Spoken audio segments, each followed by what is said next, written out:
Jeg lærer at påskønne alt jeg er og har. Never lose an opportunity of seeing anything that is beautiful. Ralph Waldo Emerson, en af de store filosofer over fra USA fra 1800-tallet, tror jeg.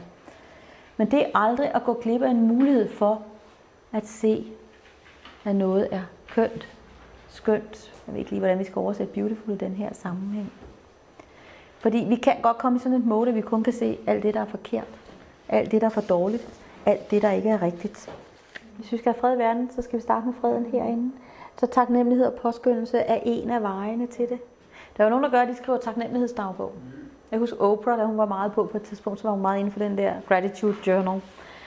Og hun skulle skrive 3 ting, man var taknemmelig for hver aften. Og så en, der siger, hvad hvis der ikke er noget? Så siger hun, er du taknemmelig for, at du trækker vejret? Ja, okay. Det kunne vedkommende godt købe ind på, at konsekvenserne ligger at trække vejret, de var lidt skræmmende, ikke? Så ja, nogle gange, hvor livet måske er lidt barsk og så videre, jamen, så må vi finde de der små glimt, fordi det påvirker os. Og det viser sig jo også, at man har lavet undersøgelser, hvor folk skriver taknemmelighedsjournaler og er taknemmelige. De er mere lykkelige.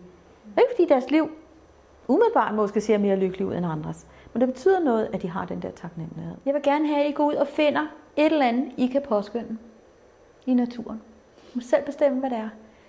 Og tage det med tilbage og fortælle, hvad det er, I kan påskynde ved det. Og hvis I synes, det er rigtig, rigtig svært, det tvivler jeg nu på, men hvis I nu synes, det er svært, så brug det lille trick at tænke, hvad nu hvis det ikke var her?